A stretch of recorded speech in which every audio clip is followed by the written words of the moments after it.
Hi, my name is Peyton, and today I'm going to talk about medical marijuana and its history. So, the cannabis plant is an annual deciduous plant, which means that it has female and male plants. The female is pictured on the right, and it produces large resin secreting flowers that are trimmed down to smaller buds, and this is what we know as cannabis. And the male plants basically just have the purpose of pollinating the females, but that's usually avoided because that gives potential to additional male offspring, which don't produce the flower. The plant parts, I'm just going to go over a few. So the cola is the terminal bud/bud site where female flowers bloom, so that's the entire plant part that's pictured. The calyx is labeled up top, it's circled as the flower/bud, and it is what comprises the female flower. It comes in many shapes, sizes, and colors, and typically contains high concentrations of trichomes, which are the glands that secrete cannabinoids. The pistils are the red/orange hairs that peek out of calyxes and serve to collect pollen from males. And the trichomes are blankets of resin on cannabis bud, and the resin is secreted through translucent mushroom-shaped glands on the leaves, stems, and calyxes. These are what secrete the terpenes and cannabinoids.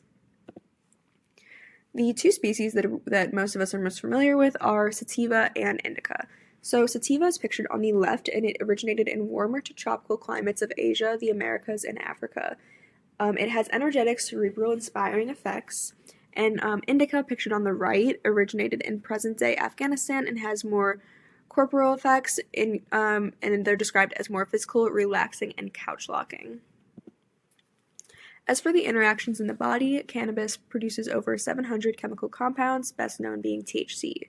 So the common cannabinoids are on this wheel on the right, the cannabinoids are on the inner wheel, and the effects are on the outer wheel. So as you can see, there are extensive benefits depending on cannabinoid types and ratios.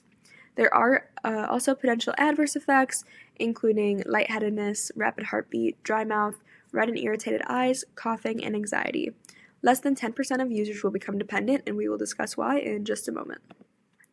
So the endocannabinoid system is a system of receptors that we all have throughout our bodies, and the cannabinoid system performs different tasks, but the goal is always the same, and that is homeostasis. So a lot of the roles include pain regulation, appetite control, metabolic balance, blood sugar and immune system regulation, and internal processes related to homeostasis.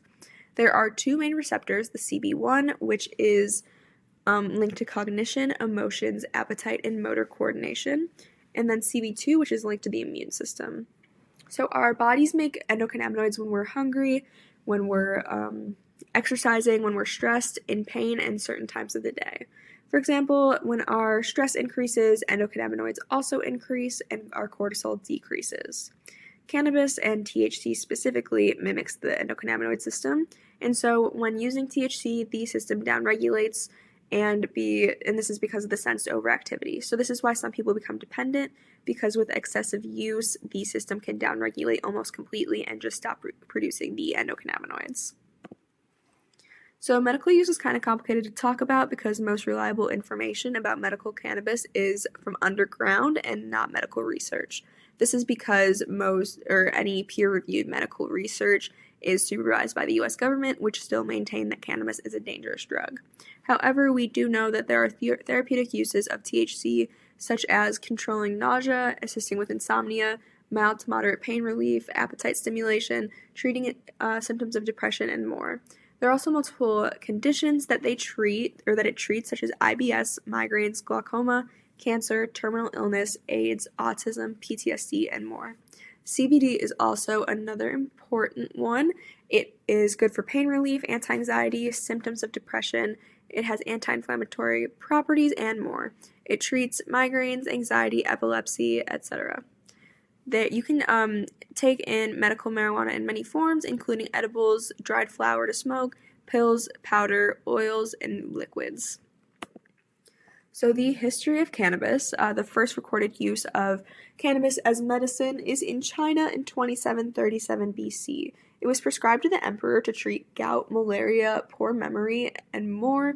And a lot of cultures in antiquity use cannabis medicinally, and it was also prominent in many religions. So in the US, this is a more recent map of legalization by state. It wasn't always this way, though. Prior to the 1900s, cannabis wasn't really legal or illegal, it was just kind of there. But then the 1900s came around, and this is when Mexican immigration populated the labor market in the U.S. So they also brought over the ingestion method of smoking cannabis, and since there was tension towards immigrants that also associated them with cannabis, and then xenophobic and racist campaigns against immigrants led to lawmakers and general public acquiring a negative view of cannabis, and this led to a nationwide cannabis prohibition. In 1970, Richard Nixon passed the Controlled Substance Act that federally outlawed marijuana and classified it as a Schedule I drug, which it still is, and this is at the same level as heroin.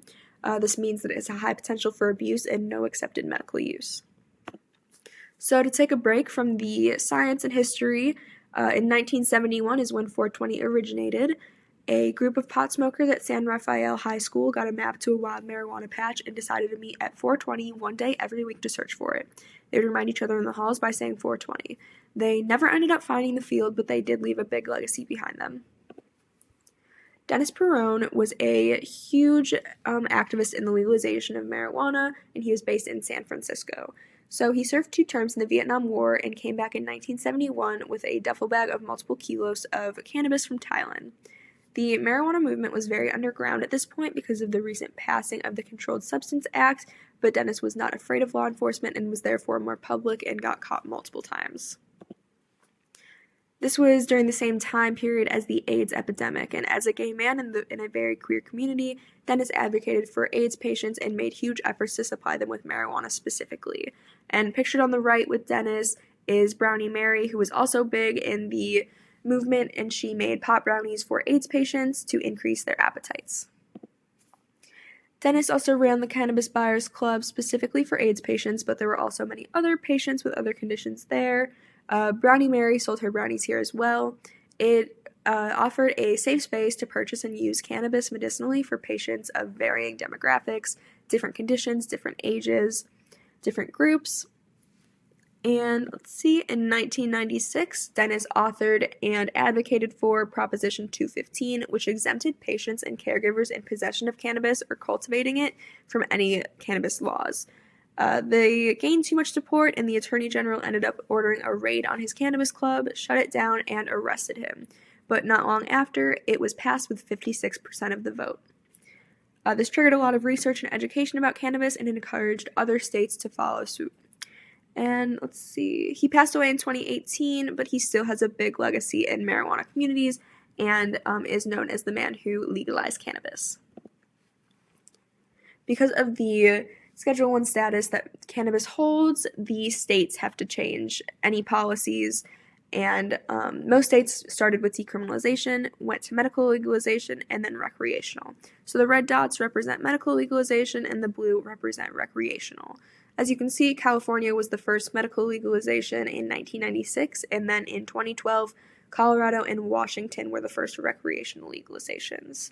Many states are not on here because it is either fully legal in those states or CBD is the only accepted legal use.